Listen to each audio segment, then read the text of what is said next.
ఇవే జీవన తరంగాలు, ఇవే ఇవే జీవన తరంగాలు, జీవన తరంగాలు. మరి పెళ్ళెందుకు వద్దంటుంది? ప్రవీణ్కి ఎక్స్ప్లెయిన్ చేయమని చెప్పు. అతను నమ్మాలి కదా. పోనీ నేను చెప్తాను. నమ్మరండి, లోకం మీ మాట అస్సలు నమ్మదు. మీరు అలాంటి వారు కాదని నేను మీతో సంసారం చేస్తున్నాను కాబట్టి నాకు తెలుసు. మీకంత మోసం చేసే ఆలోచన లేదు. అంతెందుకు, లోకం మిమ్మల్ని మోసం చేస్తుందన్న విషయం కూడా మీకు తెలియటం లేదు. మరిప్పుడు ఏం చేయాలి? ఇప్పుడు చేసిన దానికి ఏం చేయాలో నాకు తెలీదు. మీకు మంచి పేరుండుంటే మీరు అబద్ధం చెప్పినా నిజమని నమ్మేవాళ్ళు. కానీ ఇప్పుడు మీరు నిజం చెప్పినా అబద్ధమని అనుకుంటారు. కీర్తి అడిగింది, పోయిన జన్మలో ఏదో రుణం ఉండిపోయావు, అందుకే నాన్నని చూసుకుని ఇలా తీరుస్తున్నావు అని. దేవుణ్ణి నేను కోరుకునేది, నా జీవితంలో ఆశించేది ఒక్కటే ఒక్కటి, పూర్తి రుణం తీర్చేంత వరకు ఆయుష్ శక్తి ఇవ్వమని. ఎందుకంటే ఈ రుణం ముందు తరాలకు వద్దు, వేరే జన్మలో కూడా వద్దు.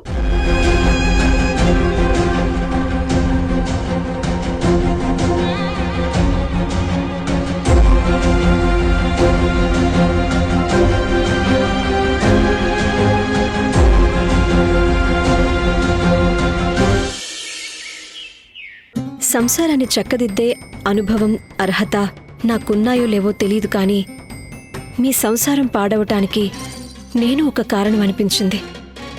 అందుకే మాట్లాడడానికి పిలిచాను. ఎవరు కారణమనేది నాకు తెలీదు. ఒక్కొక్కరు ఒక్కొక్క మాట చెప్తున్నారు. నేనవి వింటున్నాను. ఆ క్షణానికి అదే నిజమని నమ్ముతున్నాను. మీరు ఒక్కరే వచ్చారా? ప్లీజ్ నన్ను మీరు అని పిలవకండి. ఎలా వచ్చావు? అమ్మ నేను ఇద్దరం కలిసి వచ్చాం. అమ్మని ఇక్కడి వరకు రావద్దని చెప్పాను. బయట ఆటోలోనే కూర్చునుంది. ఎందుకు? అమ్మకు అనుమానం ఎక్కువ.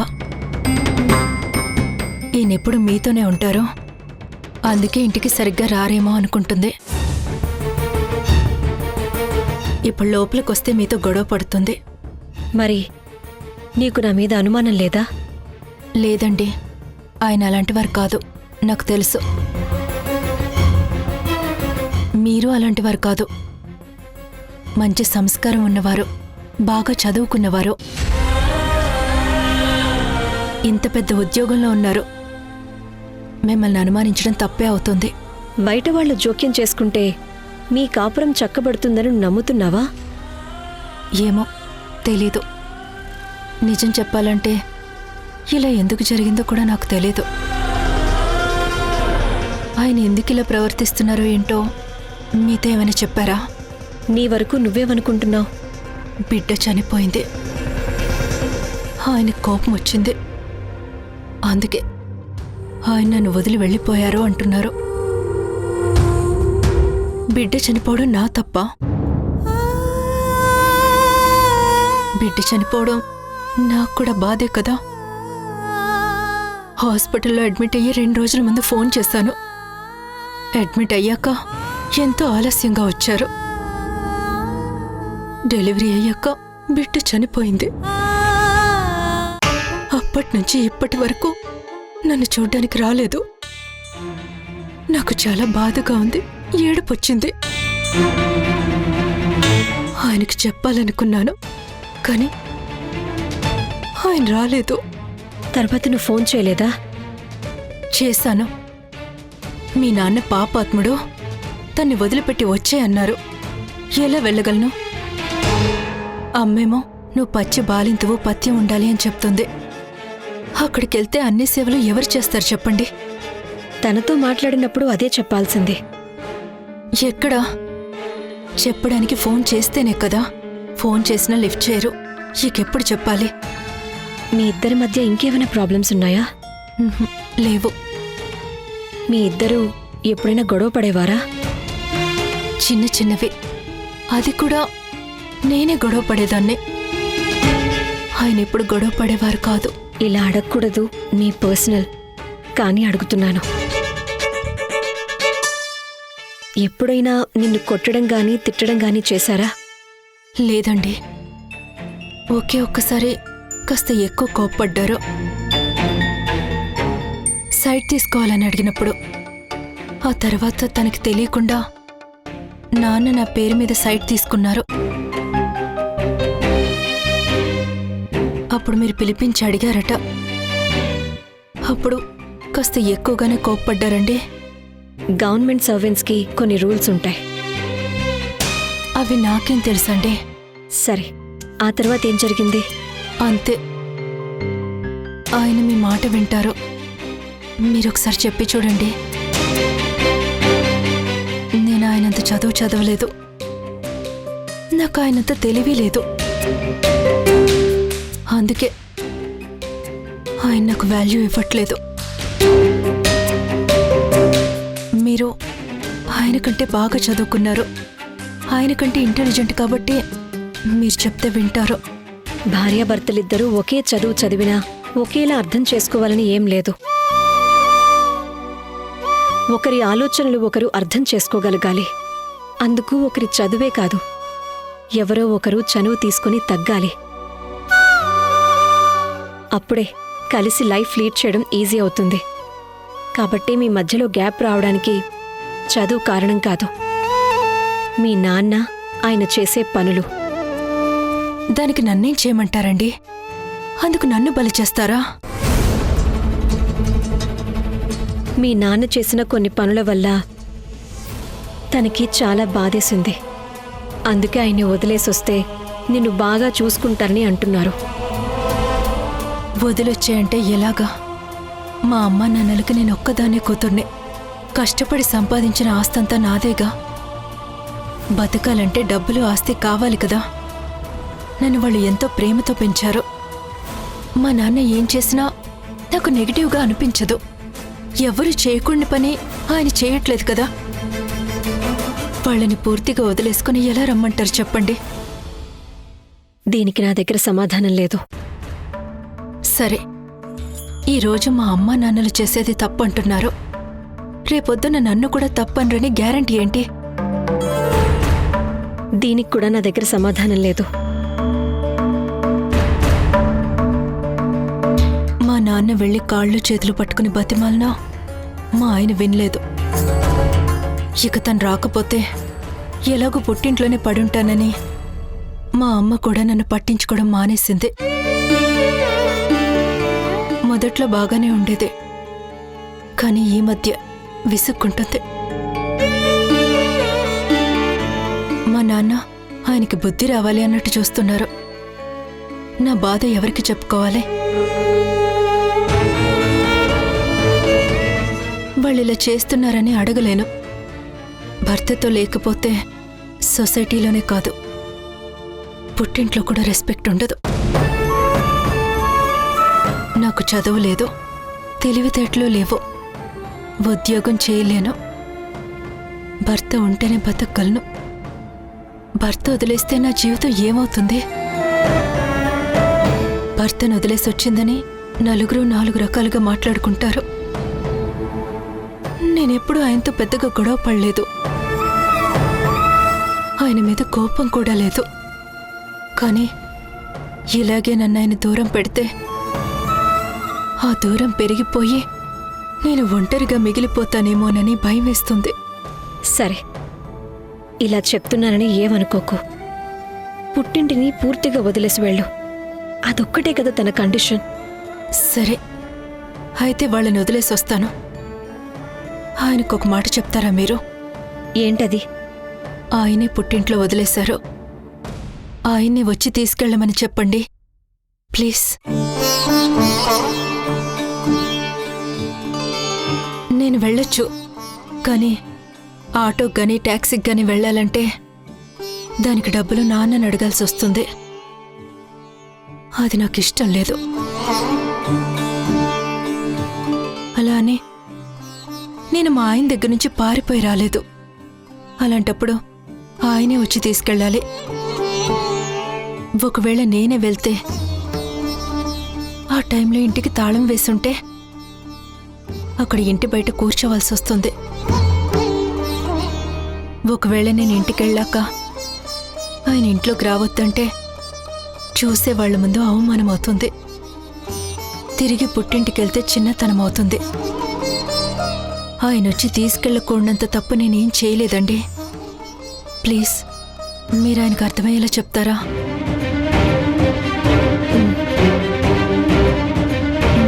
వస్తాను.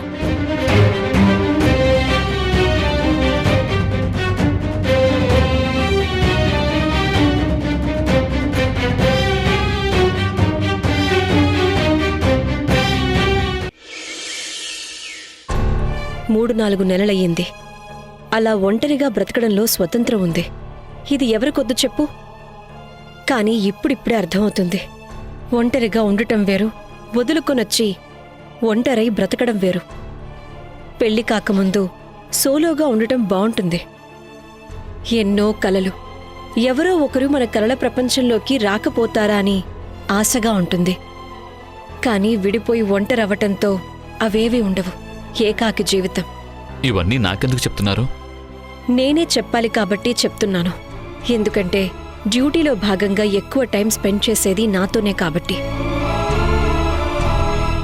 మళ్ళీ ఇలాంటి మాటలు నువ్వెక్కడో మీ పక్కింట్లోనో లేకపోతే ఏ టీ షాప్లోనో ఇంకెవరైనా మాట్లాడుతుంటే విని రియలైజ్ అవ్వచ్చు. కానీ వినేనాటికి లేట్ అయిపోతే లైఫ్లో మనం ఎంత ఆలోచించినా కోల్పోయింది తిరిగి రాదు. కాబట్టి నేనే చెప్తున్నాను. మీరు చెప్పేది అర్థమవుతున్నట్టే ఉంది, కానీ కాస్త పూర్తిగా అర్థమయ్యేలా చెప్తారా మేడం? నేనైనా మీరైనా డిపార్ట్మెంట్ కోసం చాలా ఆనెస్టీగా ఉండటానికి ప్రిఫరెన్స్ ఇస్తాం. కానీ అదే ఏదైనా తేడా వస్తే, నాపై వచ్చినట్టు ఏదైనా అలిగేషన్ వస్తే ముందు అనుమానించేది కూడా డిపార్ట్మెంటే. అలాంటి కష్టకాలంలో మనతో నిలిచేది మన ఫ్యామిలీ మెంబర్స్ మాత్రమే. మన క్యారెక్టర్ ఏంటో వాళ్లకు మాత్రమే తెలుసు కాబట్టి వాళ్లే మనతో నిలబడతారు. కాబట్టి ఫ్యామిలీ చాలా ఇంపార్టెంట్ అంటున్నాను. కానీ వాళ్ళకు కూడా వాల్యూ తెలుసుండాలిగా మేడం? అవును, వాళ్లకు తెలిసేలా చేయటం కూడా మన బాధ్యతే కదా. తోడుగా వచ్చిన వాళ్లకు అర్థం చేయించాలి.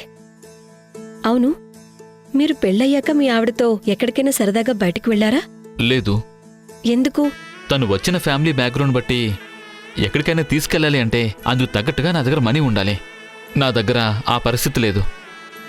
అలా అని ఇంట్లోనే ఉండిపోతారా? 7 అడుగులు కలిసి నడిస్తే సరిపోదు. అప్పుడప్పుడు కలిసి తిరగాలి. అందుకు అవసరమైతే అప్పు చేయాల్సింది. అది కూడా తీర్చాలి కదా మేడం? అవును. నాకు వచ్చే జీతం నెలకు సరిపోతుంది. ఆ ఖర్చులు పోను ఇంకా అప్పంటే నాకు చాలా బర్డెన్ అవుతుంది మేడం. దానికోసం తప్పులు చేసేందుకు దారులు వెతకాలి. అందుకే ఉన్నంతలోనే లైఫ్ ఎంజాయ్ చేయాలనుకుంటున్నాను. నా వైఫ్ కూడా ఇదే చెప్పాను. కానీ ఆ ఫినాన్షియల్ డిసిప్లిన్ తనకి వెంటనే అర్థం కావాలంటే చాలా కష్టం కదా. ఈ ప్రొఫెషన్లో అలాగే స్ట్రిక్ట్గా ఉండాలి. కానీ ఈ విషయం తనకు అర్థమైందా? లేదు మేడం. అయ్యుండదు. ఆ అమ్మాయికి పెళ్లి మీద ఎన్నో ఆశలుంటాయి. అమ్మ నాన్న పెళ్లి చేశారు. అందరి అమ్మాయిల్లాగానే పెళ్ళయ్యాక తన హస్బెండ్ కొత్త లోకాన్ని చూపిస్తాడు, ప్రపంచమంతా చుట్టేసి రావచ్చు అనే ఆశ తనకి ఉండొచ్చు. కానీ సాధ్యం కాని వాటి మీద మోజుపడటం తప్పు కదా మేడం? తప్పే. కాని తనకి అర్థం కాదు.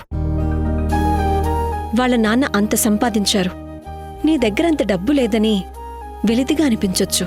అవును, తనకు వాళ్ళ నాన్న సంపాదించిన డబ్బు అన్యాయంగా సంపాదించిందన్నది కూడా అర్థం చేసుకోలేని తెలివి తక్కువతనం. అది తెలివి తక్కువతనం కాదు. ఏ కూతురికైనా తన తండ్రిపై ఉండే నమ్మకం. తన తండ్రి ఎలా చూసుకుంటున్నారనేదే ముఖ్యం. కానీ ఆయన డబ్బు ఎలాంటి మార్గంలో సంపాదిస్తున్నారని ఎవ్వరూ ఆలోచించరు.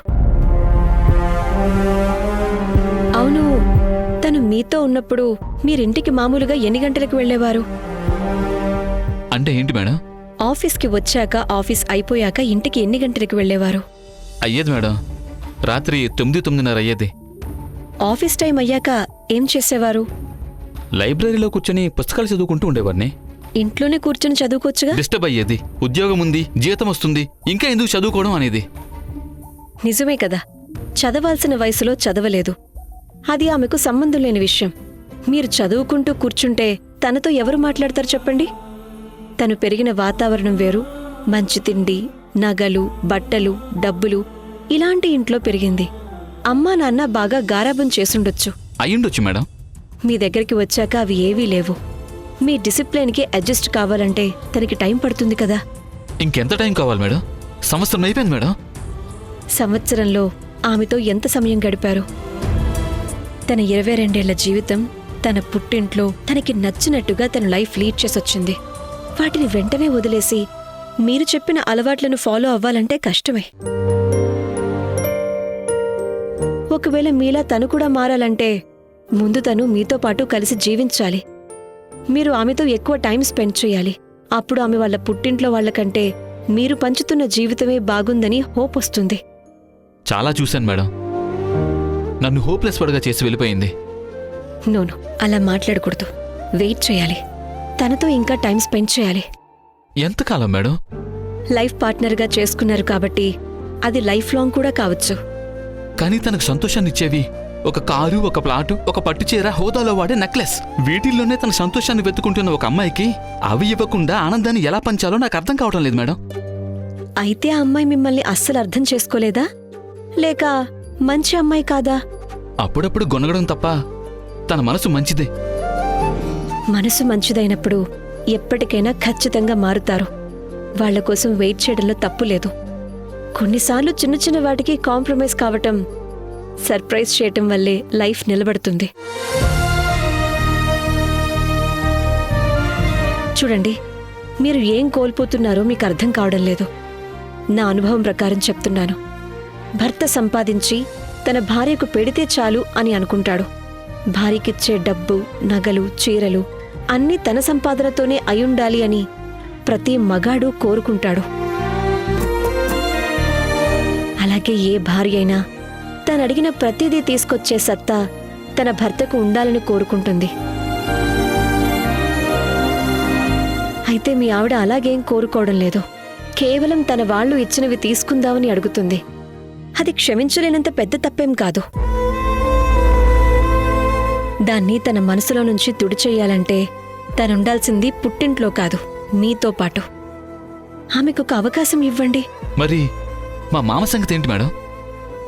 మామ అనేది ఒక కారణం. ఇంకా చెప్పాలంటే సాకు మాత్రమే. అతడి గురించి మీకు తెలుసు, నాకు తెలుసు. మరి ఇప్పుడు నన్నేం చేయమంటున్నారు మేడం? మీ అత్తారింటికి వెళ్ళి మీ ఆవిడను మీ ఇంటికి తీసుకురండి. అదేంటి మేడం? మరి మీ సంసారం కూడా ఇలాంటి పరిస్థితుల్లోనే ఉందే. మరి నా సంసారం గురించి ఇంతలా ఆలోచిస్తున్నారు. మరి మీ గురించి? నేను ఇండిపెండెంట్. నాకు నేను ఒంటరిగా ఉండాలని నిశ్చయించుకున్నాను. కానీ మీ ఆవిడ అలా కాదు. మీ అత్తమామలపై డిపెండెంట్. ఒకరిపై ఆధారపడి బ్రతికే అమ్మాయి. ఆ అమ్మాయిని వదిలేస్తే ఎలా ఉంటుందో ఆ పరిస్థితి నాకు తెలుసు. వద్దు, ఇక ఆలస్యం చేయకు. వెళ్ళి తీసుకురా.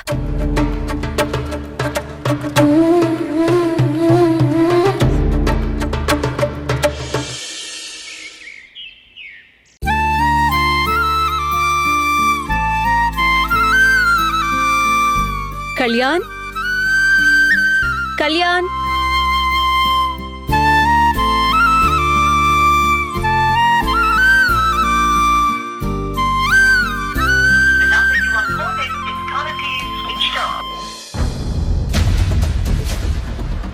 Switch off. వెంకీ కాల్ చేద్దాం.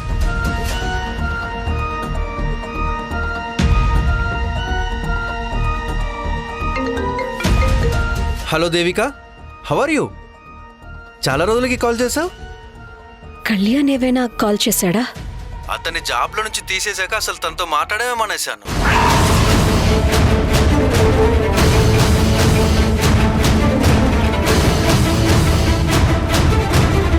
జాబ్ వదిలేశాడా?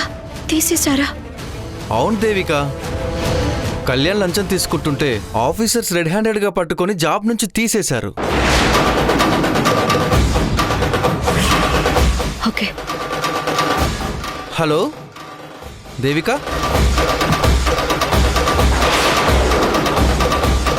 అంటే కళ్యాణ్ నాకు జాబ్ వదిలేసి వచ్చానని చెప్పింది అబద్ధమా? నేను మారాలని చెప్పి నన్ను చీట్ చేశాడా?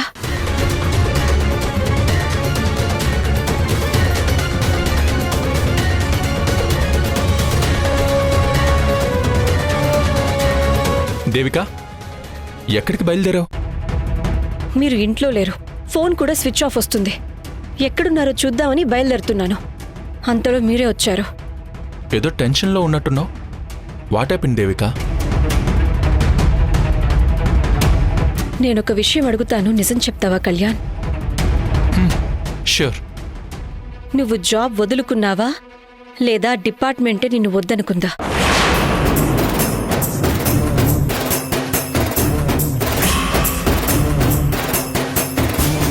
Speak out Kalyan.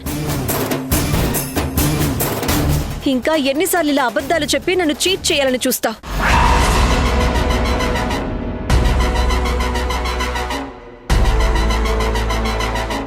లంచాలకి ఆశపడి జాబ్ పోగొట్టుకున్నావు, కానీ నాతో మాత్రం నా కోసం అన్నీ వదులుకొని వచ్చానని అబద్ధాలు చెప్పావు.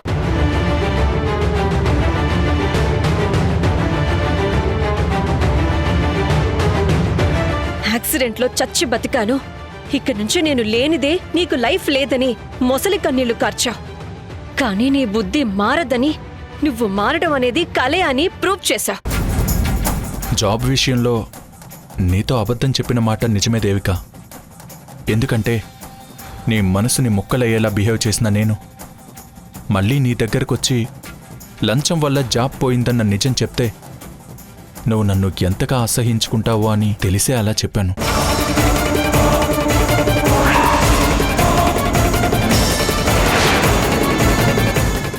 మీ గురించి బయట మరోలా అనుకుంటున్నారు. దేని గురించి అడగండి, చెప్తాను. పెళ్ళై ఎన్ని సంవత్సరాలైనా మీకింకా పిల్లలు పుట్టలేదని, మొన్నటి వరకు భర్తకు మీరు దూరంగా ఉన్నారని అనుకుంటున్నారు. శ్రీమంతం ఫంక్షన్కి మాత్రమే పిలవడానికి వచ్చాం. పిలవగానే గొడ్రాలు అక్షింతలు వేస్తే అది నీ కోడలకు కూడా మంచిది కాదు తెలుసా? నా కూతుర్ని గొడ్రాలంటున్నది